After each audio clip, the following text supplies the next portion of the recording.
Here and welcome to a squad builder that I don't even know how to introduce this video because it's amazing. I'm so happy to be able to bring you this. It has got, quite frankly, two of my favourite all-time players. I'm so happy that this even exists, that it's a thing in FIFA. As you can tell from the title, this squad includes Dennis Bergkamp and Freddie Ljungberg, two of my favourite all-time Arsenal players, and I'm buzzing to be able to bring you this squad, guys. So, without further ado, before we get stuck into it, I do want to say is if you want to be able to get the coins to afford players like these, check out FIFACoinSuperstore.com. There's links to them in the description down below. They're really cheap at the moment, and if you use discount code Twitter,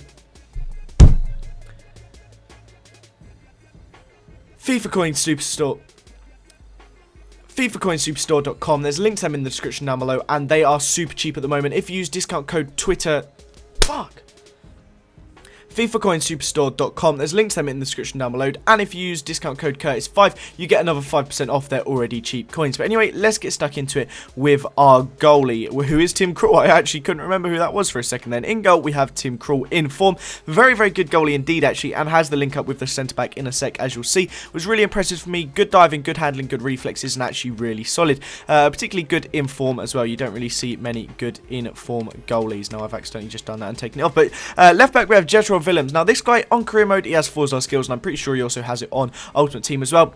He's not the most effective left back, but he's one of the better Dutch ones, and at the end of the day, he's got really nice all-rounded stats. Good pace, good dribbling, good defending, good heading. So for me, he does a really good job there, and kind of fits in the slot that you need for your chemistry.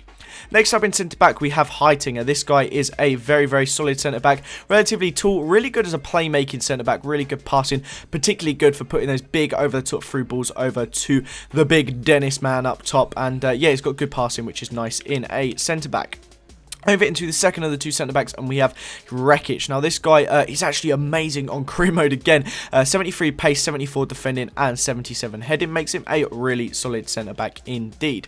Now, over into the right-back now, we actually have a Swede. Now, it's probably going to take me a little while to scroll along to him, but obviously, for Freddie Ljungberg, we actually needed a Swede in here, and with him playing in the Eredivisie, that makes it him link up very nicely with Rekic. I'll be honest with you guys, this hybrid, I was actually so happy when I put it together. I was really impressed with like the general feel of it, but Johansson's actually a really solid right back, really good pace. Defending isn't perfect, but he's really good at covering and getting back, and just doing a pretty solid job there. Now, we are going to jump straight to right mid for the big Freddie, and whilst we're doing that, I'm also going to put in this defensive mid, because I don't really want to talk about the defensive mid, but I do want to talk about Freddie, because Freddie is just amazing. Now, I can't believe he's only got 3-star skills. That, for me, is a massive, massive letdown, and I think that's ridiculous that they can only give him 3 stars. The fact he doesn't have 4 stars is just ludicrous to me, but he's an absolutely just amazing player on the game. Really solid pace at 85. Dribbling's really good. Passing's amazing. His crossing's sensational. And the most frustrating for me is that the lack of 4-star skills, but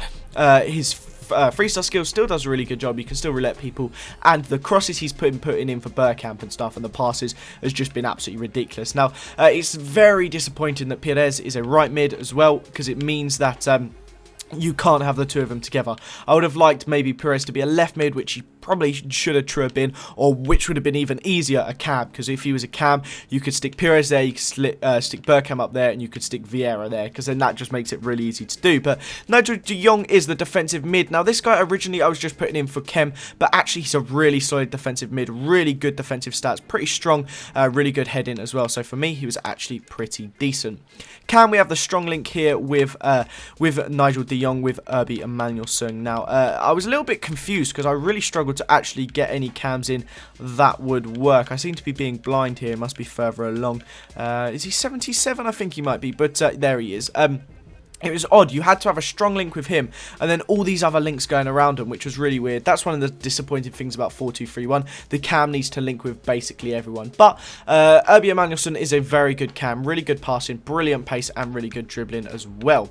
Now, into left mid, before we go on to the main man, we are going to be looking at, where is he? He is, just gone past him, El Hero Elia. This guy is fantastic, 5-star skills, particularly used to be amazing last year in so OP. I haven't used him much this year, but when I used him today, he was absolutely brilliant. 84 dribbling is that 5-star skills, 91 pace, and just really, really solid indeed. So Elia gets the seal of approval for me. And then as we go to our main man, just look at that.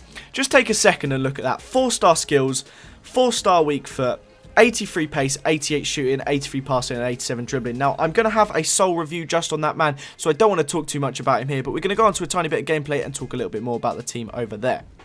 Now, in terms of general logistics, there is a few players in this team that perhaps let it down. The defensive mid, Swede, Martensen, was quite a bit of a disappointment, and the right back wasn't great. But other than that, the team was really solid, really strong. That, for me, was a big thing. And obviously, having LJUNGBERG and BERGKAMP in the squad was just amazing. I mean, excuse me, the link-up play between the two was fantastic, and I'd love to tell you so much about BERGKAMP, but I don't want to spoil the review I've got of him. But all I can say is that he's just absolutely brilliant. He's so good, guys. I know chances are you'll never be able to afford him, but if you guys ever get the money, just go out and pick this BERGKAMP up, because it's just, wow, he's absolutely incredible. But anyway, I am going to end this video now, guys. I hope you enjoyed this little squad builder with the first 2 legends I've managed to pick up on this FIFA.